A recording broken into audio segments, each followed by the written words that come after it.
Okay, so instead of the angelic messages, because I did that video yesterday of the week ahead, and so we're just not repeating myself here, I'm going to go into this part of the aura of God, the structure of the one, the law of one. And they just asked me to go over this a little bit so people understand it a little better. So here we have this map.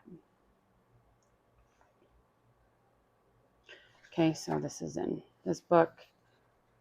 We have space-time is matter. Time-space is light.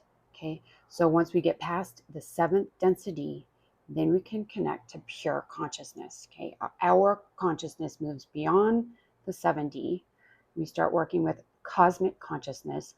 Then we're able to connect to pure consciousness outside of space-time. So that's out of this universal sphere. Okay, and that is where we connect to the divine, to true source, to creative intelligence, and all that is. Okay, when we're in space-time, we're dealing with matter. Matter doesn't really exist at the higher fields, but here it does. Okay, it is at its core energy at a quantum level.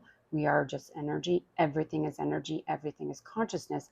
But there is different levels of density, and where we are now is one of the densest as far as matter goes. Okay, so it's more structured, whereas the higher fields are light consciousness. Okay. So there is one universal law, and it is the law of one. All other universal laws are distortions of this law.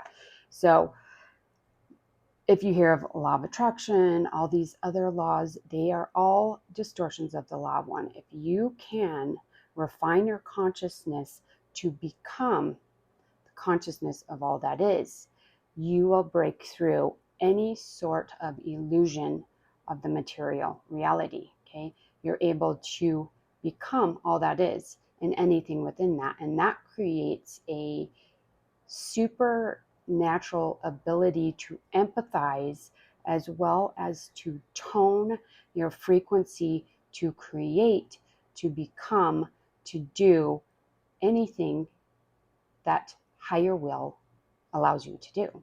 And at that point, you also should have completely and fully embodied the divine. So there is no ego, there is no separation, there is no way to become the one and fully live from the law of one if there's the ego separation. Okay, so that is the path of ascension. That is what we work towards, healing all those distortions and dissonance, the illusions in the field, the fear, the doubt. As you clear those, you harmonize more and more with the divine, with source.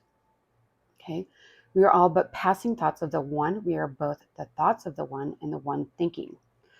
We are fleeting like whispers in the wind, but yet the structure upon which our reality is built is organized. The organization of the cosmos can be seen through numbers and geometry. It is not chaos, it is intelligence. So everything, the consciousness of the universe, of the cosmos, is divine. It is intelligent. Everything has that intelligence within it, because everything is source. This intelligence is everywhere. Divine alignment is about harmonizing with this intelligence. So the more distortions, the more blocks, the more chaos in the field, the less harmonized you are with divine intelligence. The clearer your field, the more harmonic you are with divine intelligence. And that means that you can receive messages, you can receive guidance, you can work with this divine intelligence in a co-creative way to create your reality. Okay, working with this intelligence, flowing with this intelligence. Distortions and dissonance within the field, within our lives, are simply our personal resistance to the infinite intelligence. We are this infinite intelligence, and it is our task to harmonize with the purest harmonic of Source God, which is also the purest harmonic of ourselves. Depending on one's level of understanding and frequency of consciousness, unity, and oneness will be integrated into the personality and understanding in different ways. So there's different levels of understanding unity as well as different levels of consciousness. And when you're sitting at a lower level of consciousness, you're going to understand unity different. And that's when things can get manipulated. Okay, so discernment is necessary no matter where you're at. Is this true unity or is this a distortion on unity? Okay. The absolute understanding of this law is not in uniformity or absolute equality, but in the allowance of hierarchy, light-dark duality, and a depth of experience, all being expressions of the one. The law of one allows for all expressions of light, dark, all frequencies, all realities, all individuations of itself being present simultaneously as it experiences itself through different frequency ranges and lenses. As we are all part of this one source of creation, we are all one, but we are not all the same. The highest expression of unity is not in sameness, it is in individuality through an understanding of one's essence and source of creation.